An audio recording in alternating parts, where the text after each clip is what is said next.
So again, my name is Antone Massey, and this is an introductory session for mental wellness training, wellness response training.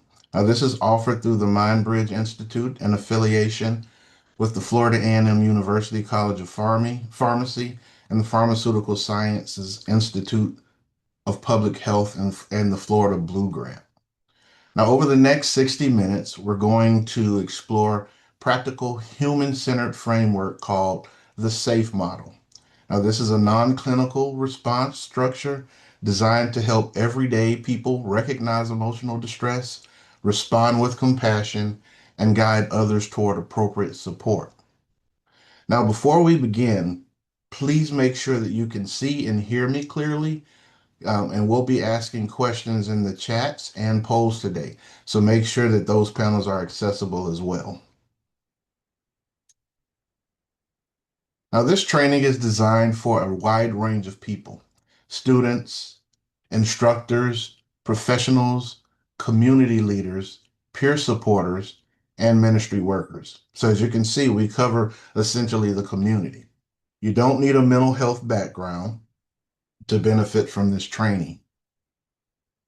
MWRT, or mental wellness response training, is not therapy. It's not diagnosis. It's a structured human response model, a set of practical skills for the everyday moments when someone around you is struggling. Today is simply an introduction.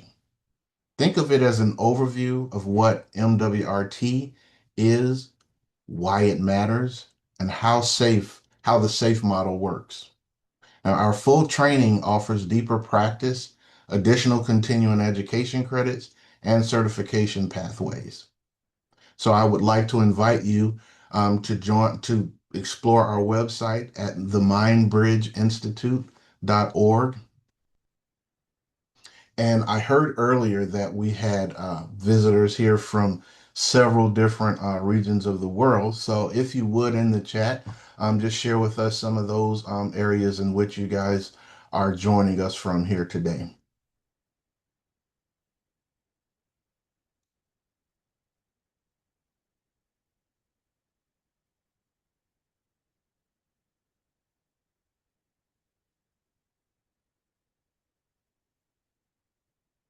I see Hollywood, West Palm Beach, Palm Coast. We have some from Tampa, local. I'm also in Tampa. Well, welcome, welcome. Before we dive into the content, I want to establish a few shared agreements for our time together. Our shared space agreements include confidentiality. Please be aware that what we share in here today stays in here. We want to create a safe place for you guys to be able to express yourselves if need be. Respect. We honor different experiences and perspectives. No interrupting. We want to provide space for everyone because everyone's voice does matter, and your participation is optional to the extent that you're never required to disclose personal experiences. If you so choose to do so, you're more than welcome. But no diagnosis, and we've talked about that briefly already. And in this session, we don't ask you to assess anyone or assess your own mental health for that matter. Mental wellness is a personal and sometimes sensitive topic. Some of you may have your own experiences with emotional distress, your own or someone you care about. You are never required to disclose anything personal today. And if at any point the content feels difficult, please feel free to step away from your screen. Just take a breath and simply observe. We will also address what to do if a crisis disclosure occurs during this session. So, shall we all agree to these together? Please respond in the chat with a thumbs up or a yes.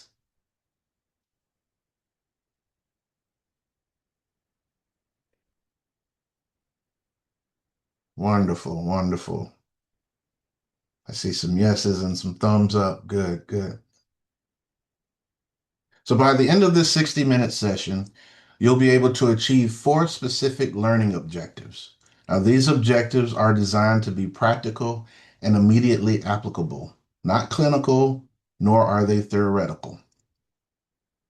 The first objective today is to identify common signs of emotional distress in collegiate, professional, and community settings.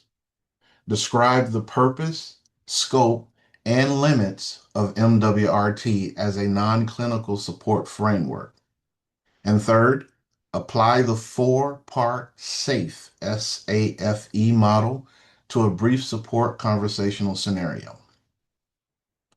Distinguish is our last learning objective toward today, which is distinguish between supportive response, appropriate referral, and emergency de-escalation. Now, these four objectives will guide everything we do today. We'll revisit them at the close of our session.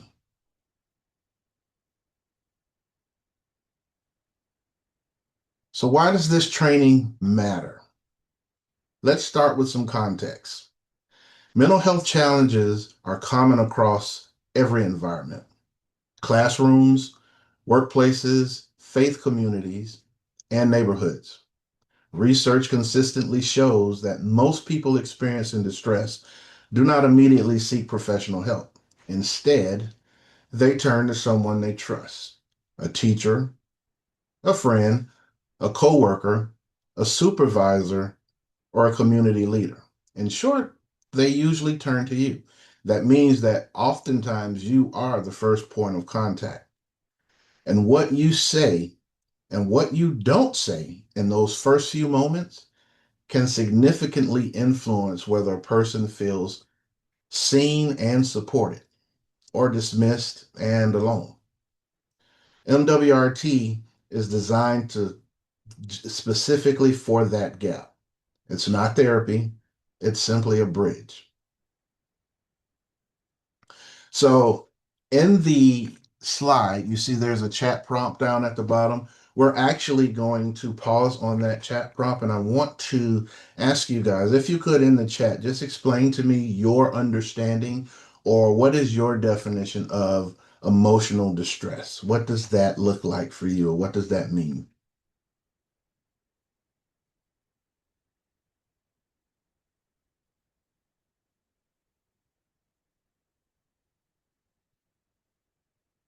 When we refer to the term emotional distress,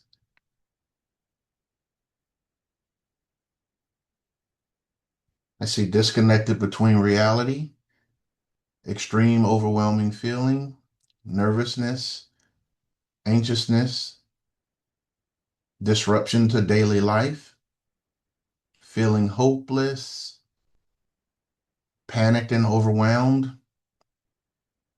the overwhelming need to slap someone who needs it. I like that one. Feelings that are overwhelming and unable to process at time. Great, great. I like all those. Those were all good. So emotional distress, believe it or not, is everyone experiences that. Let me start with that part. Everyone experiences some form of emotional distress, and usually it is centered around uh, life changes or life situations. So emotional distress is a state of severe mental anguish or psychological suffering, such as anxiety, which was said in the chat, depression, fear, or profound grief. Now, this is usually caused by traumatic events, negligence, or intentional misconduct. So, emotional distress is not a single mental illness, but it's a broad term for for psychological suffering. Some of the symptoms, which were some were described in the chat, include intense anxiety, chronic fears, depression, feelings of being overwhelmed.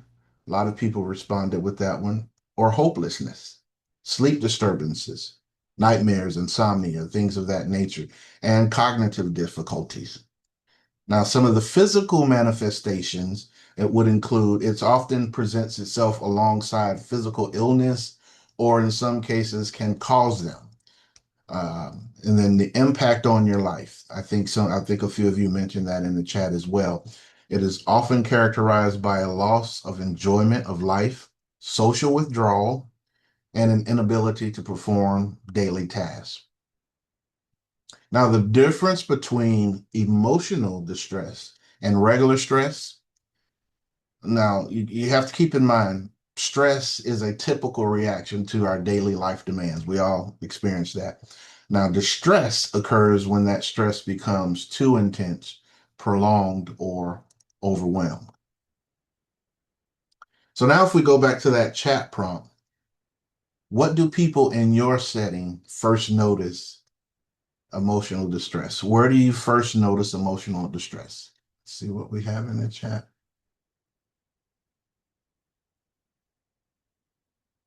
I know for me, a lot of times it happens on the job, and I think it was Dr. Jackson who put in the chat wanting to slap someone and having to restrain yourself. That can be very stressful. So, customer frustration on the job, student affairs, logging into the work network. Yeah, we have a million passwords, so trying to remember them all can be challenging. And setting in the classroom, it frequently occurs when learners are challenged or required to respond. That's true. Good, good. Sounds like we have a good understanding of what emotional distress is. Work, home, driving, road rage, huh?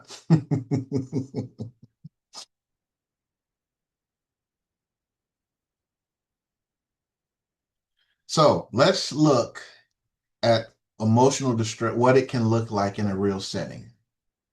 Emotional distress doesn't always look like a crisis. Often it's subtle. A student who stops submitting work, a coworker who stops making eye contact, a participant who says it's fine in a way that really doesn't feel fine. So if we look at some of the signs that you can notice without diagnosing, we've kind of talked about them in the chat and we've used them in the definition, the working definition. However, behavioral changes, withdrawing, isolation, sudden shifts in mood, irritability, sleep disruption. They used to be this happy person. Now every time you speak to them, they're irritable or they're snappy or they're short. Their conversations are very short when they're talking to you. It's one word answers and then they're trying to move on from you. Performance shifts, we discussed that in the chat as well. Declining grades, missed deadlines, reduced participation, and multiple errors. And then there are those verbal cues. I just can't do this anymore.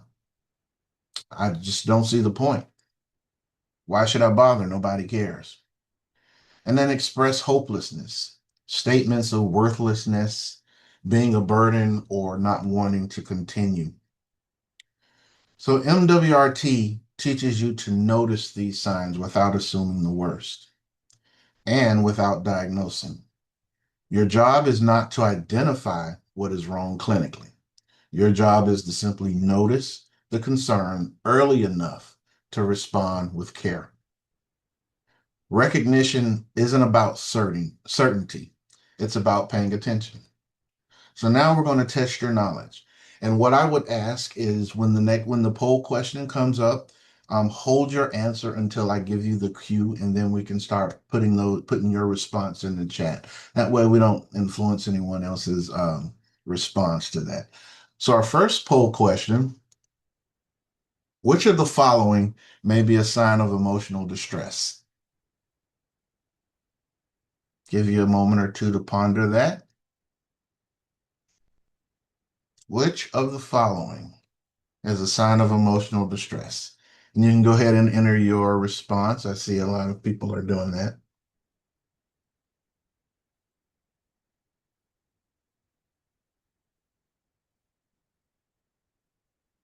Okay, good. The majority of you are putting D is all of the above, which is actually the correct answer. So good job there.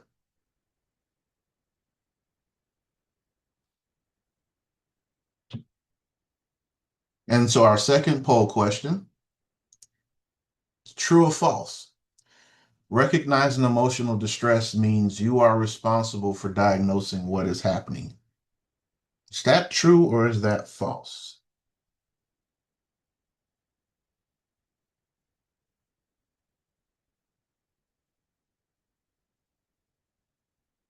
Good, wonderful. I have correct answer is false. MWRT teaches recognition and response, not diagnosis. The goal is to notice early enough to respond with care and connect the person to the appropriate support. So now that we know how to detect distress, let's establish the strict boundary line of our response role.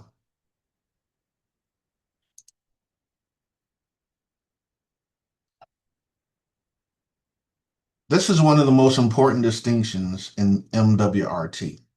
What this training is and what it is not. MWRT does not ask you to become a therapist, a counselor, or a crisis manager. You notice that reoccurring theme? I keep saying that. We don't require you to have any clinical skill. It asks you to be a human being who is present, aware, compassionate, and willing to take the next steps. So if you look at the slide here, what MWRT is in the left column, a structured human response model, a way to recognize distress early, a way to respond with compassion. It's a way to communicate more safely and maintain healthy boundaries. It's also a way to guide people towards support. And more specifically, is prevention oriented skill building. And then of course the left column describes your role. The right column describes what stays with the trained professional. MWRT is a bridge. Your job is to keep people connected until they can access the appropriate level of care. So, does this distinction help clarify what we're doing here today?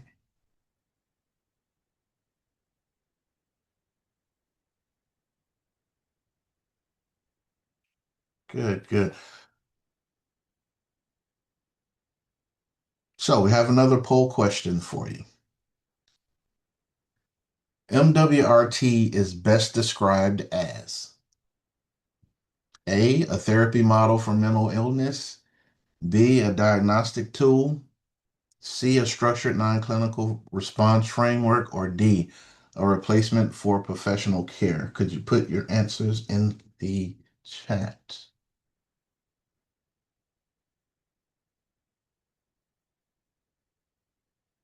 Okay. I'm seeing a reoccurring theme there, so the correct answer is C. Good job.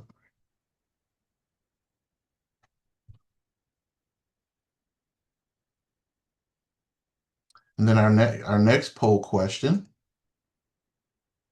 which statement best reflects an MWRT aligned response? I know exactly what you should do. B, let me diagnose what is going on. C, I'm here with you. Let's think through what support may help. Or D, you shouldn't feel this way.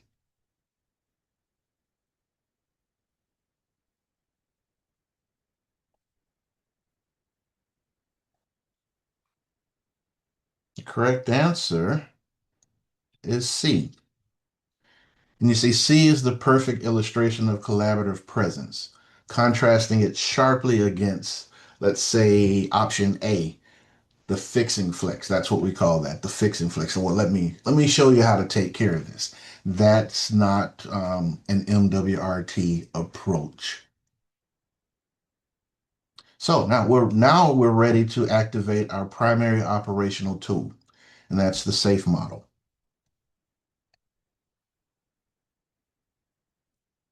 This is the heart of the training, the SAFE model. SAFE is not a script. It is an acronym, but it's not a script. It's simply a structure. It's a way to organize your response so that in difficult moments, you have a clear and compassionate path forward, a compass, if you will, a guide for how to respond in emotional stress situations when you're addressing someone. So each letter stands for a distinct step. As you can see in the slide, the S is for stay present, A is ask openly, the F feel with, and E is encourage support.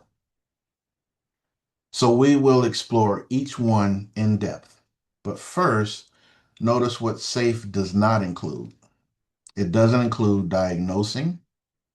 It doesn't include advising, solving, or fixing. SAFE begins with presence and ends with connection to support. So if you look in the top right corner, this is the SAFE model badge. And it essentially represents the framework we're talking about here and how to walk together with people. So let's talk about the S, which stands for safe. Stands for stay present. Now, this sounds simple, but it is deeply countercultural. When someone is in distress, our instinct or our natural desire is to often fix, advise, minimize, or redirect. Well, have you tried this? Or I'm sure it's not that bad. Let me tell you what worked for me. Well, the first step of MWRT asks you to resist all of that and simply just be there. Staying present means slowing down, regulating your own natural response, making eye contact, adjusting your posture, being fully available before you say a single word. Research in trauma-informed care consistently confirms that feeling truly heard is one of the most healing experiences a person can have. That healing begins with presence, not with advice. If you really reflect on this, on the S here, and stay present, it's very important that a person who has built up the courage to express themselves to you or has come to you seeking advice or help, that they feel heard. If you're distracted while they're talking to you or you're looking at your phone and they're expressing themselves to you, you're not present. So you've already deviated from the safe model. Remember, this is a compass to help you focus on how to engage someone who is dealing with emotional distress.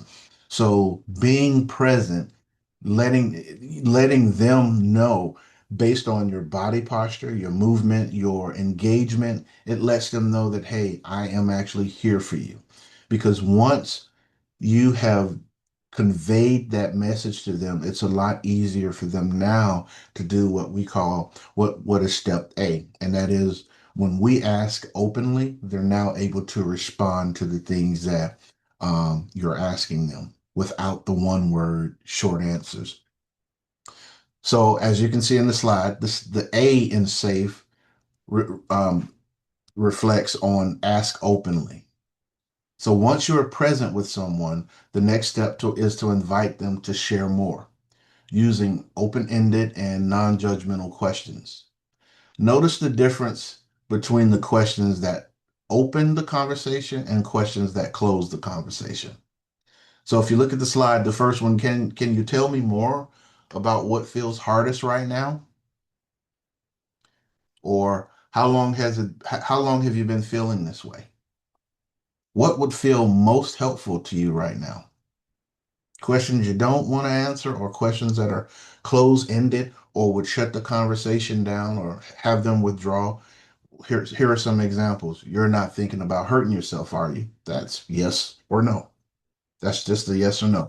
And then you have to probe more in order to get them to express themselves. Or why would you feel that way?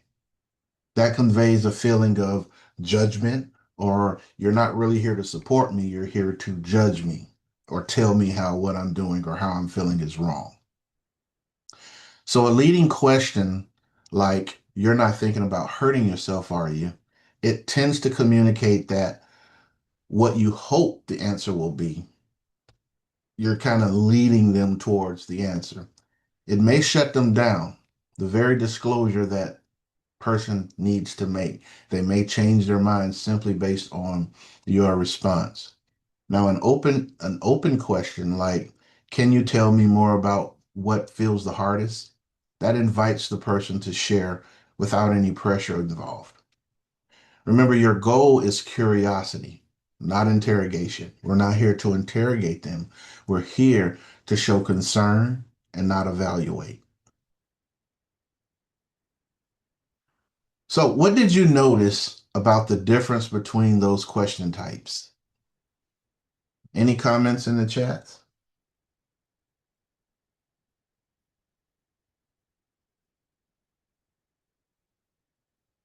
When we talk about, there we go, closed-ended versus open-ended. They're not judgmental. Encourages discussion.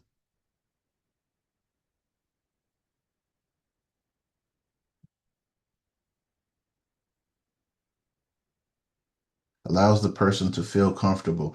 That is very, very important.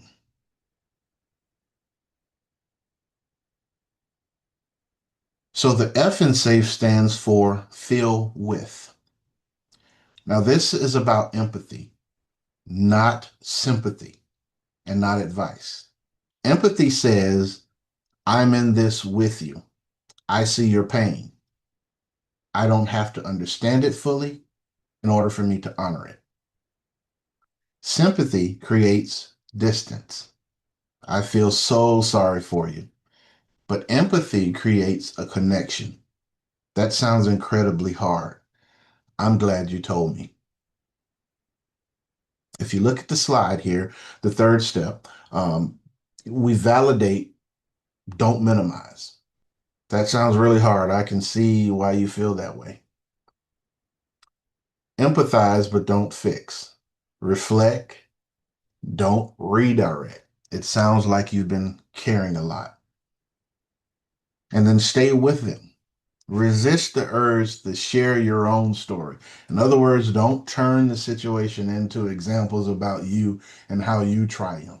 It's one thing to help guide them towards or make suggestions about how they may be able to address something, but then it goes back to what we talked about earlier.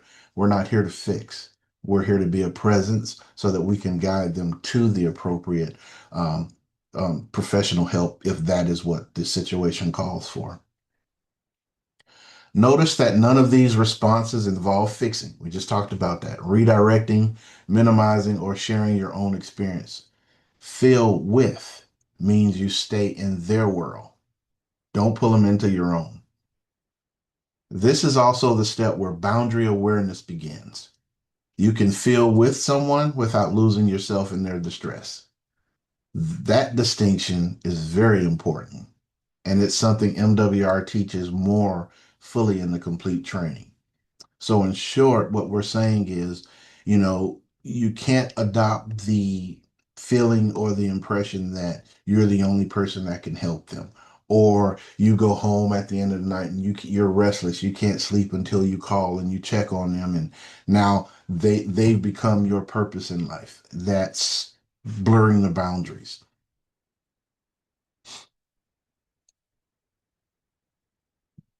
Now, the E in SAFE stands for encourage support. After you've been present, after you've asked open questions and felt with someone, the final step is to help them take a next step toward support. Now, this is not about pushing them away. We're not trying to get rid of them. It's about walking alongside them towards something that can actually help them. So if we look at the slide here, there are uh, some ways to encourage support, and that is trusted person. These are the people who we can direct them to depending on the level of need that they have at the moment. Okay, whether it be a trusted person, that mentor that they've grown up confiding in, a faith leader, or an advisor. If they're on a campus or on a workplace or at work, You may consider the counseling center or EAP services, which is offered through the majority of employment situations now. And then student services, if you are a student or on a campus setting. And then, of course, there's always HR. And then with crisis lines, they we now have the 988 universal number for suicide and crisis lifeline, and then there's also the crisis text line as well.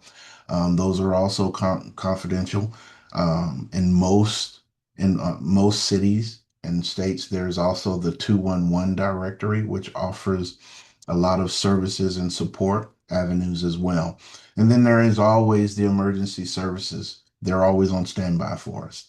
Depending if the situation warrants it, then especially if that individual is in immediate risk, then we would call 911 and or encourage them to go to emergency rooms or to any of the standalone psychiatric facilities. But again, it's going to be based upon what the situation warrants for them. Now, these levels, they represent a pathway. Most conversations don't immediately require emergency services. Most conversations end with a gentle suggestion. Would you be open to talking with someone at the counseling center? Or do you have someone in your life that you can trust that you could share this with? But MWRT also teaches you to recognize when the situation requires urgency. If someone expresses an intent to harm themselves or others, the response then shifts. And we cover this more in depth in the next module. But for now, know this: encouraging support is an act of care. It's not abandonment. We're not pushing them off. We're staying within our wheelhouse so that they can get the appropriate and the necessary support that they actually need. So let's move forward with another. 1 second. I am not able to see anything in the chat other than my responses. Should I be able to view? I think if you change your settings where you're sending the messages, I think if you select everyone, then you should be able to see everyone else's responses. I hope that was correct, and I hope that helps. So our next poll question: a person says, I don't think I can keep doing this. What is the most MWRT aligned first step? Is it A, tell them everything will be fine? B, stay present, slow down, and respond with calm concern? C, change the subject? Or D, simply tell them that they are overreacting? I see a lot of B's in the chat. Let's see how we did there. Only hosts and panelists can see everyone's. Let's see. Correct answer is B. Stay present, slow down, respond with calm concern. Now, B maps directly to the stay present portion of the SAFE model. Let's take another poll question here. Which response best reflects asking openly or ask open? A, you're not thinking about hurting yourself, are you? B, why would you say that? C, can you tell me more about what feels hardest right now? Or D, you just need to calm down.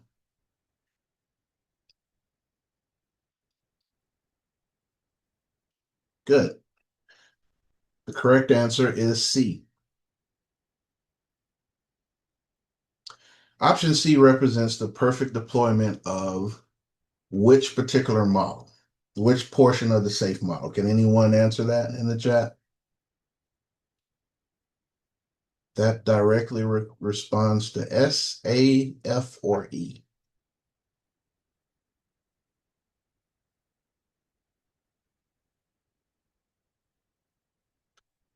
Good, good.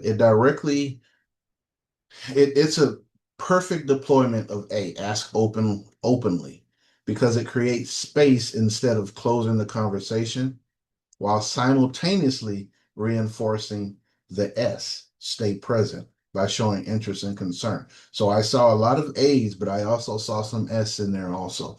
So good job on catching that. It can fall in either one of those categories. So let's put the entire sequence to the test with an integrated simulation scenario.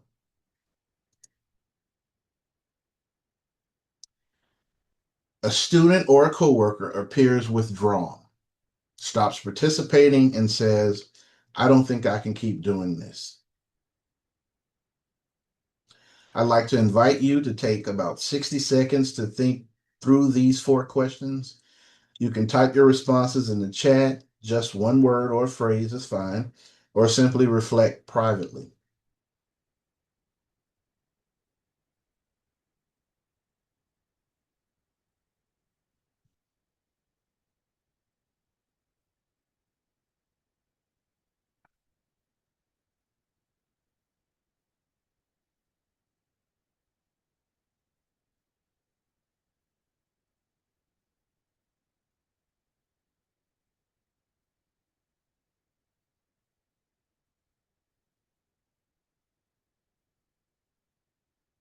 If you would, give me a thumbs up in the chat if you guys are ready to move forward, if you've had enough time to reflect, or if you need a little more time, that's fine as well.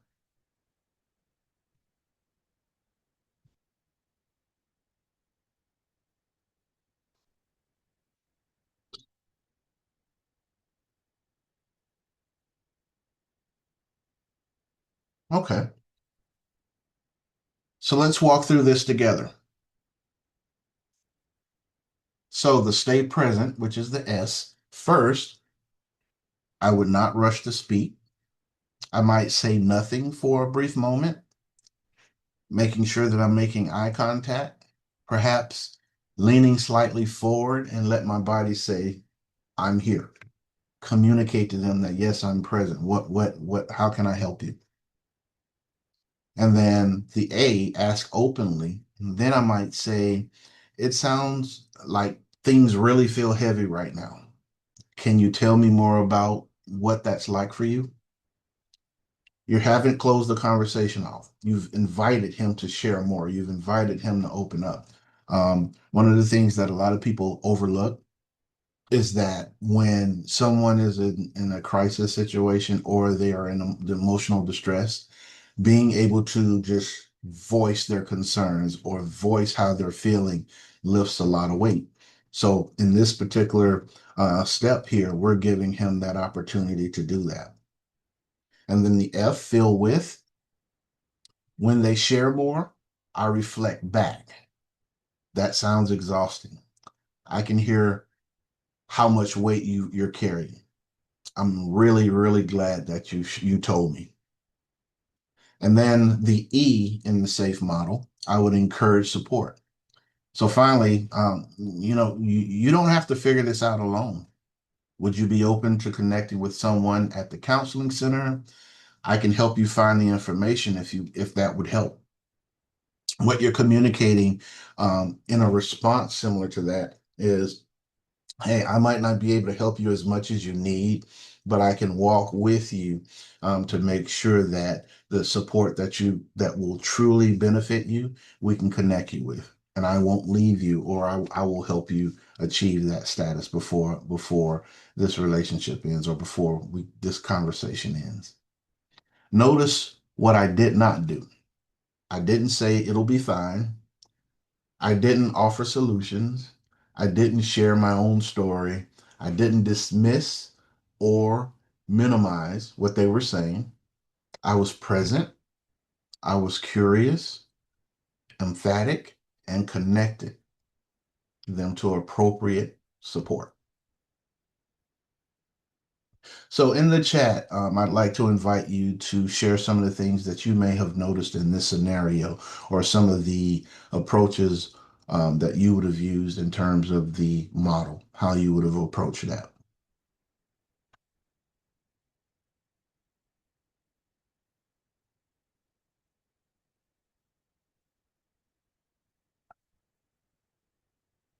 I see stay present.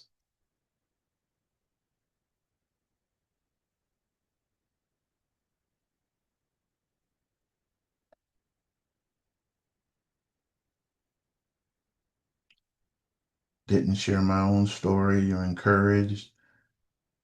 Let them know that they're not alone.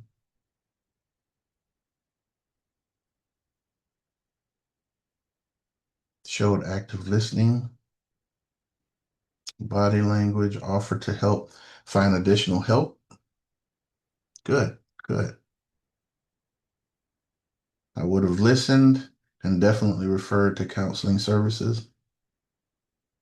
Asked to elaborate. Good.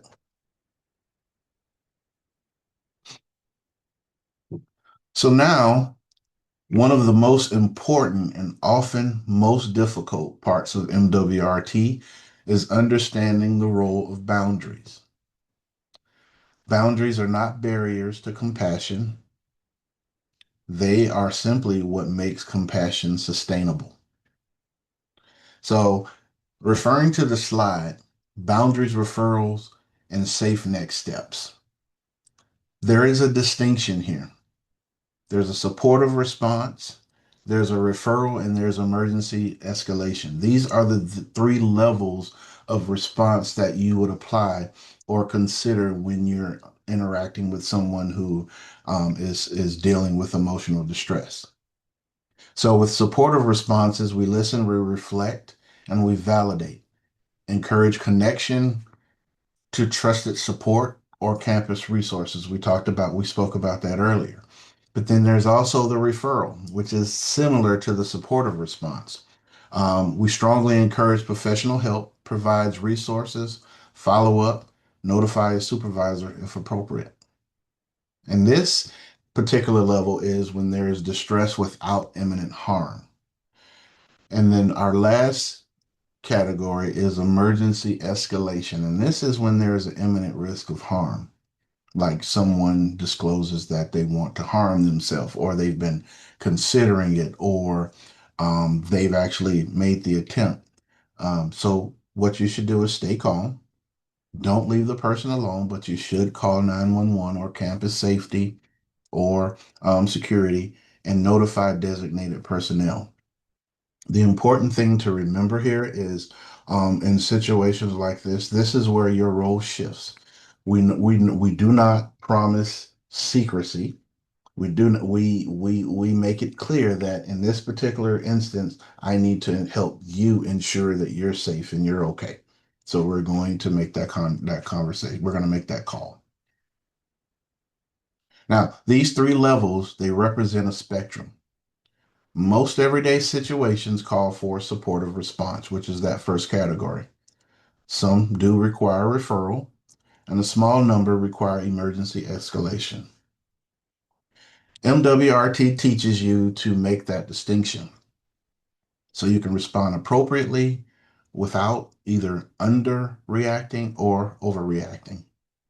A key principle, healthy boundaries. It means you can care deeply about someone without becoming their only source of support. I think we talked about that a little earlier in the training here. You are a bridge. You walk alongside someone and then connect them to the support they need. That is MWRT. So let's complete our final mastery verification check on these critical safety boundaries. So our poll question reads, which situations require urgent escalation rather than only supportive listening? A, tired after a long week. B, nervous before an exam.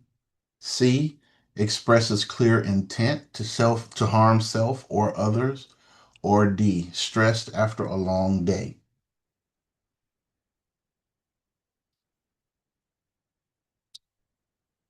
I am seeing a lot of C's, and the correct answer is C. Express intent to harm self or others. And in these moments, your role shifts, as we mentioned earlier. You move from supporter to safety connector. You do not manage this alone. You do not promise secrecy. You involve emergency services, crisis hotlines, or appropriate authorities. And our next poll question, healthy boundaries mean you can care about someone without becoming their only source of support. Is that true or false?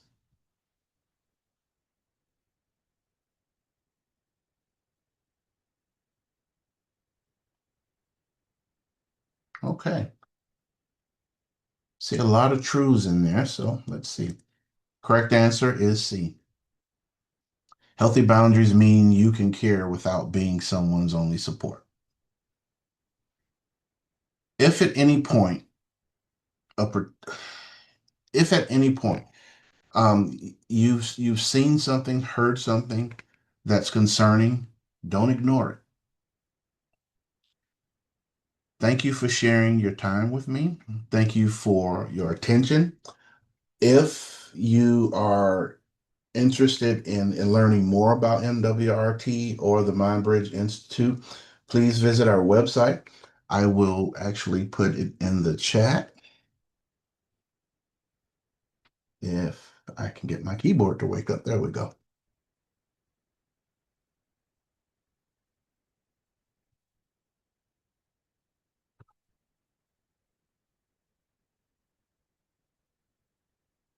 And then also, there are certification pathways available as well. And if you need anything further, please reach out to us through email. I have some handouts that I would like to, that I forgot to upload earlier. I will add to the chat as well. Do we have any questions at this time, though? If so, please put them in the chat. We have a few minutes. I can answer one or two. So,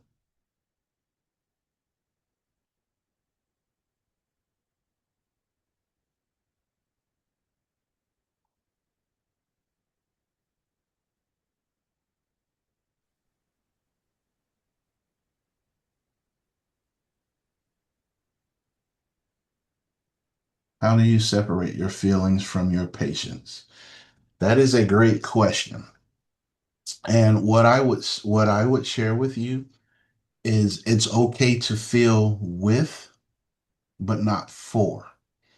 So in other words, it's okay to understand how they feel, what they're feeling, and actually discuss it with them, but you can't absorb that pain or that stress with them. You have to remind yourself that you need to be grounded as the only healthy option for being able to assist them. So there is a difference between internalizing their pain and actually just helping them to work through it. What if your own child going through something? What if your own child going through something and they do not feel comfortable talking to anyone else? If they don't feel comfortable talking to you or someone else, immediate person, then I would encourage them to explore professional options. One of the things about counseling, and a lot of people, they tend to forget that just like friendships, you don't mesh with everyone. You don't you what's the phrase that I'm looking for? You don't identify with everyone. So sometimes when you seek counseling, the first counselor might not be the correct one for you. They have to feel comfortable with that person, and that counselor has to feel comfortable with them in order for those relationships to flourish. So, what I would suggest is if you've explored the counseling or professional options before and that didn't seem too successful, try again. Because just as there are many personalities within the world, there are many personalities within the professional or the counseling arena as well. So it's about making that match happen.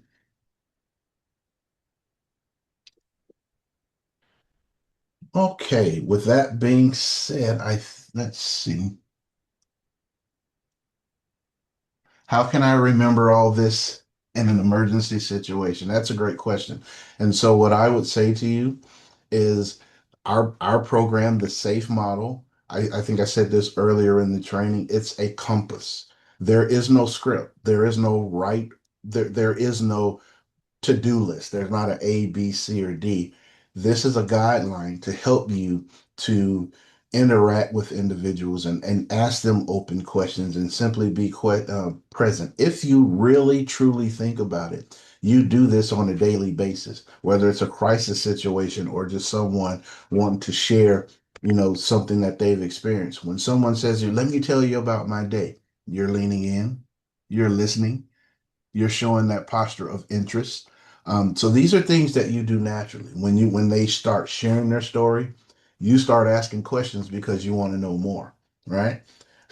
And so when you're feeling with them, you're either happy or you're sad when they share the good news or the bad news. You're sharing, you're expressing that with them. You're feeling with them, right? And then the E in that situation, you're encouraging them. Hey, well, great job. Keep going. So we do these things on a natural level. The SAFE model, what it does is it gives you that compass. So when you're in that emergency situation, you have somewhat of a guide or a reference point. No one is 100% perfect. What matters is that you're present. What matters is that you're giving forth that effort to be that support for someone. Because again, remember, we're just the bridge to support, to get them to where it is that they want to be. So as long as you stay present, if you just remember the S, you won. You've been a success. Mr. Massey, Mr. you have a Massey, question before, from I'm Dr. sorry. Chinita Carter. Uh, Uh, can you she's read it? asking, would this framework be the same for pediatrics? Yes. This framework would apply directly to pediatrics as well, primarily because even with children, their cognitive abilities might not be as developed as the adult arena. However, the fact that you are present, most times when children are acting out, they're acting out seeking attention.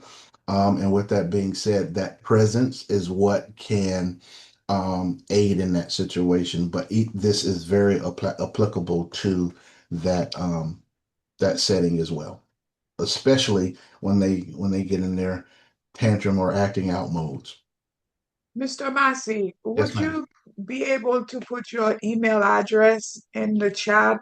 Because there are several very interesting questions on how to help people remotely, or if somebody is using that every time as a response to their situation, or whether you should offer to pray for them if they're going through a situation that's challenging. So I'm sure people would love to hear you answer those questions directly. Absolutely. I Yeah. put two email addresses in the chat, and then um, we can also be reached through our website. There is a contact us um, portion of the website where they can reach out to me directly as well. But I've placed two email addresses in the chat as well as the web address. So yes, please feel free to reach out with any questions or concerns or interest in learning more about the training and or becoming a certified practitioner. What an inspiring presentation. I really learned a lot, and I feel like this is very enlightening, Mr. Massey. Thank you so much. And like I said, if you want to answer some of the questions online right now while Dr. Hill is speaking, but we really appreciate your presence. And I'm sure if everybody could clap, we would say thank you so much for your presentation.